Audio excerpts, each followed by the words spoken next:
बोले भक्तवत्सल भगवान की। देखिए,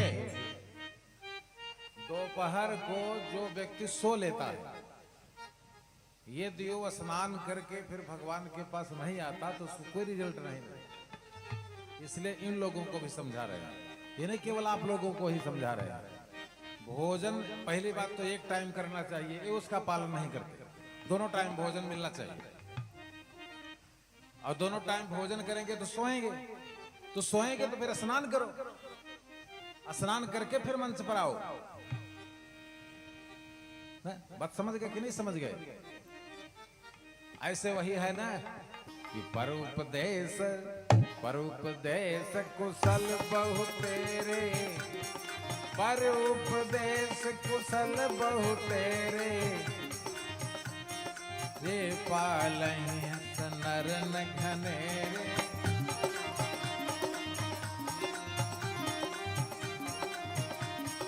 जब आप गंगा स्नान करने जाते हैं, जब गंगा के किनारे पहुंचते हैं तो क्या करते हैं? गंगा पहुंच गए तो क्या करना चाहिए गंगा को?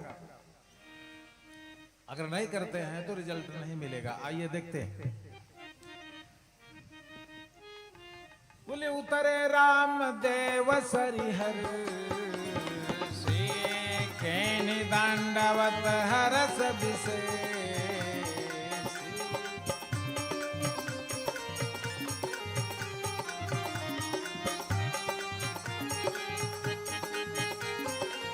गंगा नदी को भगवान राम दंडवत करते हैं।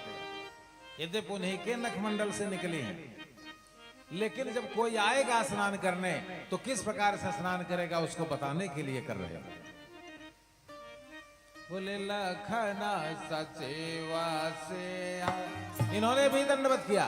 बोले लखना सचेवा से करता प्रणामा, सबहि भांति पावत सुख रामा।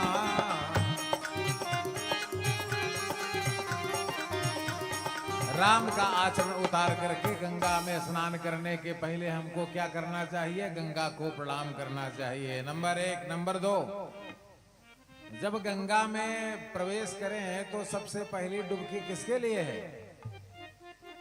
हमको नहीं लगता कि आपको स्नान का रिजल्ट का फल मिला होगा। पहली डुबकी किसके लिए? इसीलिए कहते हैं कि तपस्या करने के पूर्व संतों की संगति जरूरी।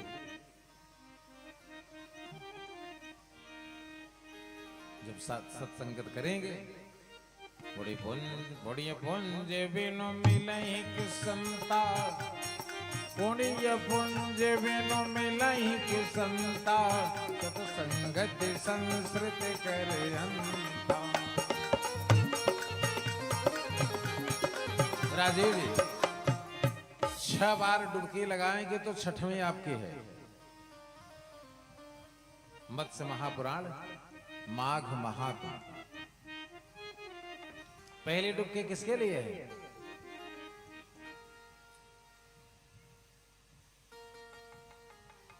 यक्ष ने प्रश्न किया, धर्मराज संसार में सबसे बड़ा कौन? यदि तुमने उत्तर नहीं दिया तो जो स्थिति तुम्हारे चारों भ्राताओं की हुई है वही तुम्हारी भी होगी। धर्मराज ने कहा, संसार में सबसे बड़ी माता। इसलिए पहली डुबकी किसके लिए होगी? माता के लिए। दूसरी डुबकी किसके लिए होगी? आकाश में सबसे ऊंचा स्थान किसका है? पिता का। माता के लिए डुबकी लगाए, पिता के लिए डुबकी लगाए। अब जब तुम स्नान करने चल रहे थे तो पितर नृत्य कर रहे थे आकाश मंडल में कि जाएगा तो हमारा भी नाम लेगा और हम नरक से छूट जाएंगे। लेकिन ये तो अपनी गठरी देख रहा है, अपना चप्पल देख रहा है, अपना जूता देख रहा है। तीसरी डुबकी पितरों का स्मरण करके, पितरों समस्त पितरों के लिए 1 लाख पीढ़ियों के लिए तीसरी डुबकी लगानी चाहिए। चौथी डुबकी परिवार के जितने लोग नहीं आए हैं, जितने परिवार के लोग नहीं आए हैं सबको मन में एकत्रित कर लो और इसके बाद डुबकी लगा लो। समझ गए? 5वीं डुबकी है 33 करोड़ देवता 88,000 ऋषि महर्षि सप्तर्षि सबके लिए डुबकी लगाना। इसी में विश्व की कामना करते हुए 5वीं डुबकी लगाइए। पूरे विश्व के लिए हम स्नान कर रहे हैं। और तब 6वीं डुबकी आपकी है। और समझ यहाँ गए, एक डुबकी लगा। कुछ लोगों ने कहा महाराज अगर 6 डुबकी लगाएंगे ठंडी में तो मर जाएंगे कि बचेंगे, ये भी आवश्यक है। तो हमने कहा आपने कभी रामायण पढ़ा, कल्पवास खत्म हो जाता। और यहाँ कल्पवास में जाकर के 1.5 किलो फलहार करके और आराम से दिन में सो रहे हैं और सवेरे 4 बजे गंगा नहाए के फिर दिन भर सोवा के इंतजाम बनाए ले। ये नहीं तपस्या है, ये तुम भगवान के साथ धोखा दे रहे हो। तुम्हारी तपस्या की कोई भूमिका नहीं। तपस्या इसको नहीं कहते कि तपस्या कर रहे हैं और दिन में ठाठ से सो रहे, इसको तपस्या नहीं कहते।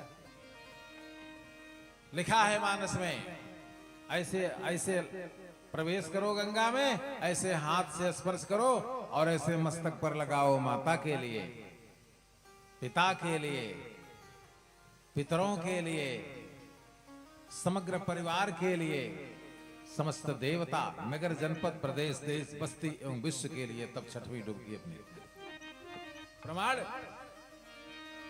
बोले दरस परस माजनय रूपाना, दरस परस माजनय रूपाना, हरे पाप का वेद पुराण।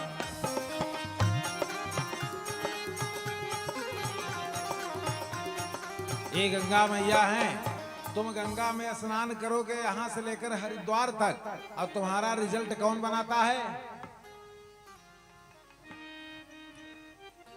प्रयाग से लेकर हरिद्वार तक, प्रयाग से लेकर कलकत्ता तक, तुम जहां भी डुबकी लगाओगे तुम्हारा रिजल्ट, तुम कितने बढ़िया मन से डुबकी लगा रहे हो, रिजल्ट कौन बनाता है? बोले जाना मर में नहात प्रयागा, बोले तीर्थराज प्रयाग के, बोले जाना मर मन हाथ प्रयागा, मगर हो ही तुम्हारे अनुरागा।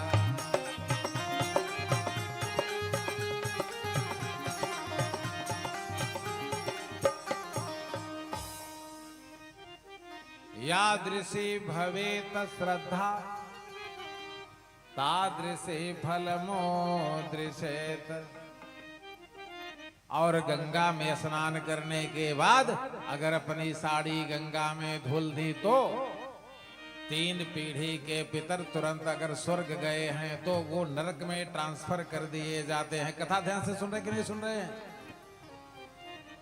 अगर गंगा में स्नान करने के बाद अपना कपड़ा गंगा में धोया तो स्वर्ग गए हुए 3 पीढ़ी के लोग नरक में ढकेल दिए जाते हैं। और फिर तुम्हारी जो है रसातल में जाने की लीला प्रारंभ हो जाती है, क्योंकि पितर तुमको ठीक से जीवित रहने नहीं देंगे, ये समझ लो।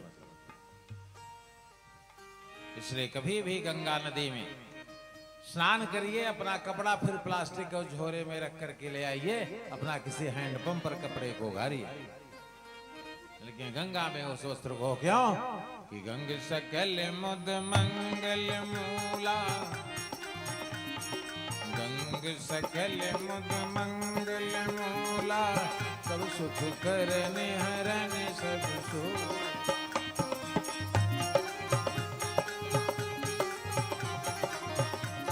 और सुनिए, राम को अगर जल्दी चाहते हैं तो गंगा जल एक पीतल के कलश में रख दीजिए जहां पूजा करते हैं, और रोज आरती किया करिए, रोज मांगिए और राम जी आ जाएंगे। ये देखिए चौपाई, सीता सीता राम चरण रति मोरे, सीता राम चरण रति मोरे, दिन प्रति बढ़हि अनुग्रह को।